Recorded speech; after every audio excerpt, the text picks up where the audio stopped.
Lately, I've been asked several times about making one or more videos on management and my beliefs around leadership. I don't know why these requests appear right now, but maybe the new year and the self-reflection many has at this time of year plays a part in this. Anyway, I will be very happy to share my 5 management mantras with you, and I hope that will inspire you to work with yourself to become an even better and stronger manager and leader. And who knows, there may even be a bonus mantra, but you'll only know if you stick around to the very end. Well, here are my 5 mantras, and don't worry, I'll go through them one by one. Number 1, deal with yourself first. Number 2, we all fulfill needed roles. Number 3, use the burger method. Number 4, get it done now. Number 5, if you love somebody, set them free.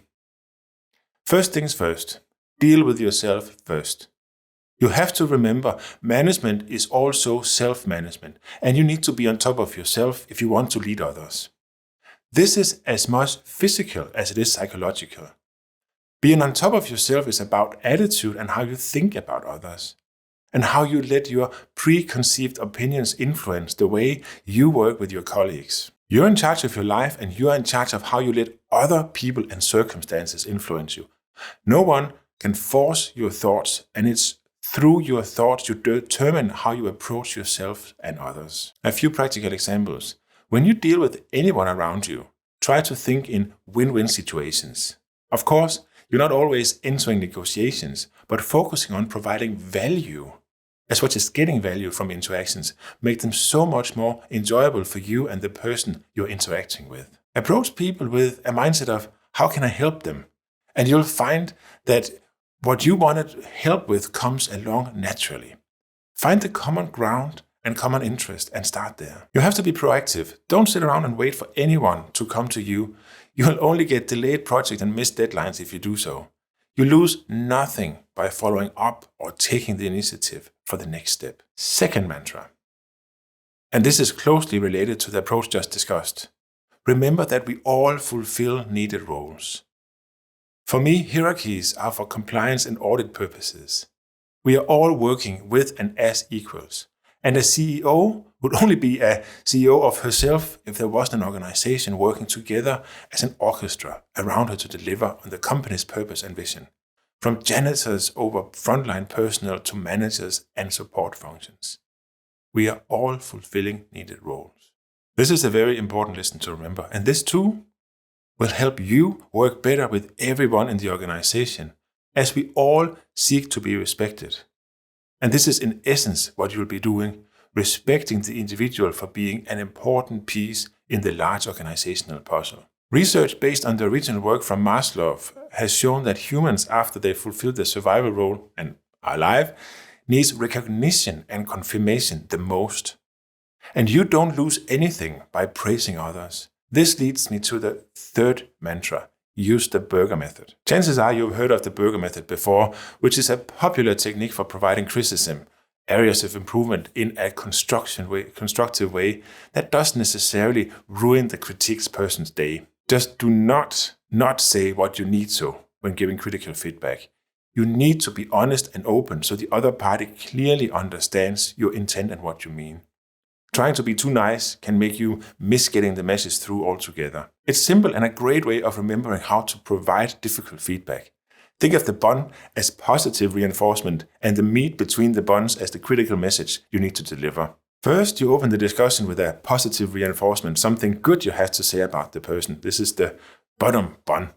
And then you add the meat, the actually important and difficult topic you need to discuss. And then you add the top bun, again a positive comment or feedback to end the discussion. Trust me, it works. If I'm being criticized, even when I know the burger method is being used on me, it's easier to have the talk. Remember Maslow, after we survive, we strive for recognition and confirmation. And the burger method helps providing just that. It is all about being human.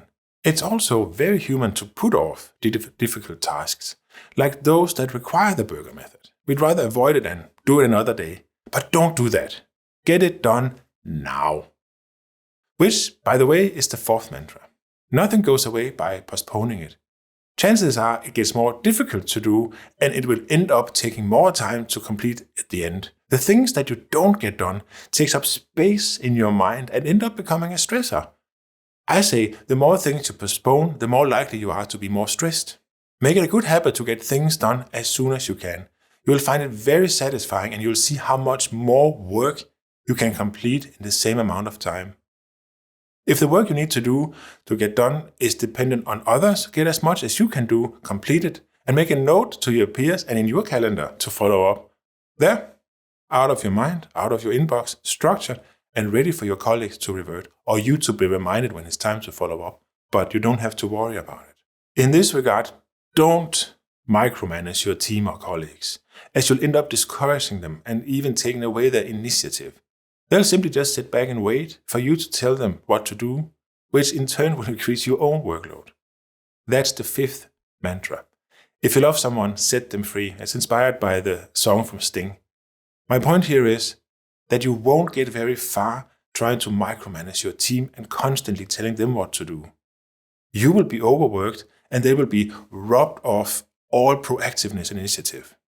And in most cases, your team know how to do their specific job better than you do anyway. So it's very demotivating to have someone, you, tell them what to do. I think it's much better working with your team to set agreed targets and end goals. Your job is to pave the way for your colleagues to reach those goals. Don't try to micromanage. Your team know their jobs the best, so with your guidance, they can define their own targets and tell you what you need to do to help them achieve their targets and at the end achieving the corporate targets. This, by the way, ties very closely to the second mantra. We all fulfill needed roles, and is centered around respect for the individual paired with a true desire to help everyone to be their own best. Personally, I love this quote from the Danish philosopher Søren Kierkegaard. I'll just quote it for you here. If one is truly to succeed in leading a person to a specific place, one must first and foremost take care to find him where he is and begin there. This is the secret in the entire art of helping. Anyone who cannot do this is himself under a delusion if he thinks he is able to help someone else. In order to truly help someone else, I must understand more than he, but certainly first and foremost understand what he understands. If I do not do that, then my greater understanding does not help him at all. If I nevertheless want to assert my greater understanding, then it is because I am vain or proud. Then basically instead of benefiting him, I really want to be admired by him. But all true helping begins with a humbling. I just love that quote. That's it. My 5 management mantras.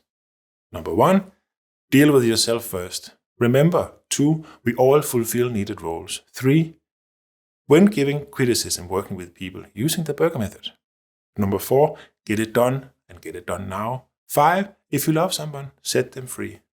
But since you're still here, I love to add one more thing, a bonus mantra that ties into the first, deal with yourself first. For remember, your team see you and do as you. As a leader, you are a buffer and need to remember this when dealing with your team.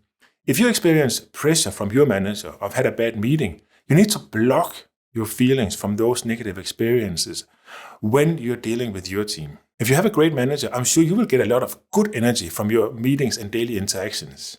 And remember that this goes for your team too. They'll get your good energy and they'll get your bad energy from you and how you feel. So you need to remember my 6th mantra. Leaders are acting as buffers. You have to keep Chinese walls from what you experience with your manager and other meetings and how you treat your team. We do not let bad behavior from other leaders filter through to our own team. We protect our team. Thank you very much for your attention. Go out there, practice the mantras, enjoy your day. Bye-bye.